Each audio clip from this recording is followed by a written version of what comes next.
Assalamualaikum warahmatullahi wabarakatuh. Nama saya Muhammad Daniel Wahyu Putra dari Program Studi Hubungan Internasional Universitas Paramadina dengan dosen pengampu Bapak Jayadi Hanan di mata kuliah Pengantar Ilmu Politik. Hari ini saya akan menjelaskan tentang hubungan ilmu politik dan hubungan internasional. Hubungan internasional adalah hubungan antara negara-negara. Hubungan internasional berbeda dengan politik dalam negeri. Politik dalam negeri adalah interaksi yang terjadi di dalam negeri itu sendiri. Tidak ada kekuasaan dunia yang berdaulat atas bangsa-bangsa untuk membuat mereka mematuhi hukum dan menjaga perdamaian.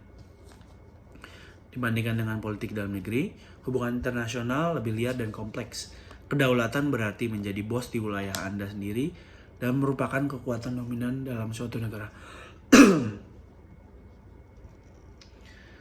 Oke, pembahasan yang pertama saya akan menjelaskan tentang kekuasaan dan kepentingan nasional. Hubungan internasional sangat bergantung pada kekuatan atau power, yaitu ketika kondisi di mana A bisa membuat B melakukan apapun yang A inginkan.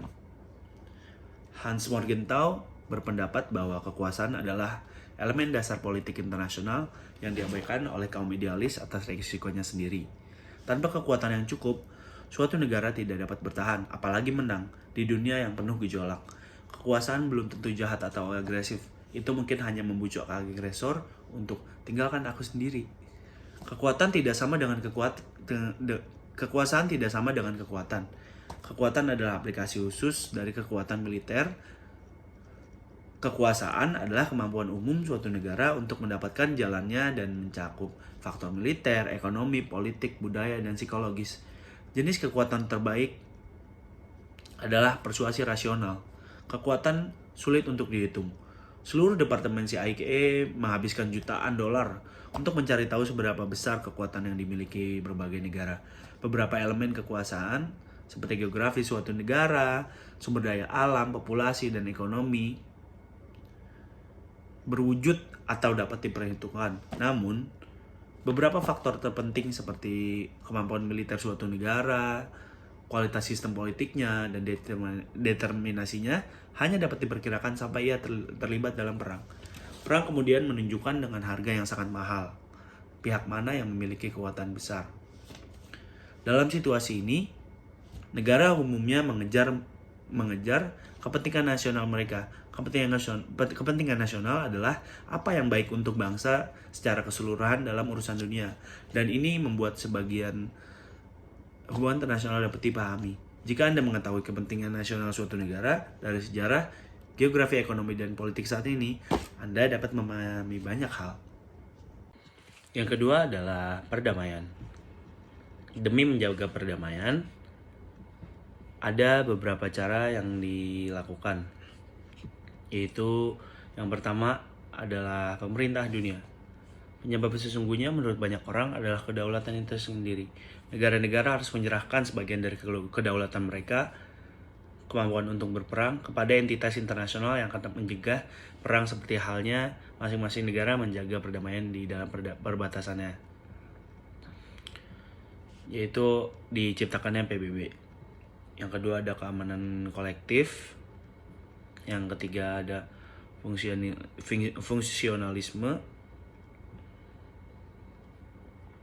Ada yang berarti gagasan lain yang terkait dengan organisasi dunia adalah agar negara-negara bekerja sama terlebih dahulu di bidang khusus atau fungsional, sehingga mereka melihat bahwa mereka mencapai lebih banyak melalui kerjasama daripada melalui konflik. Selanjutnya ada bantuan pihak ketiga. Dan yang terakhir ada diplomasi. Pendekatan tertua untuk perdamaian adalah melalui kontrak diplomatik dengan utusan yang dikirim dari satu negara ke negara lain. Seorang diplomat diharapkan bisa berhasil menyusun perjanjian yang harus disahkan dan dipatuhi.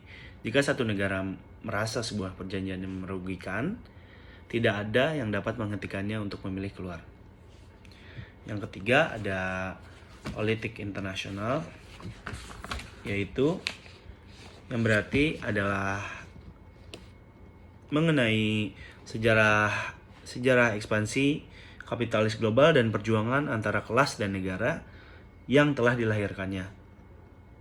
Perkembangan kapitalis tidak merata dan terikat untuk menghasilkan krisis dan kontradiksi baru keduanya antara negara-negara dan kelas-kelas sosial. Sekian dari saya, kurang lebihnya mohon maaf. Wassalamualaikum warahmatullahi wabarakatuh.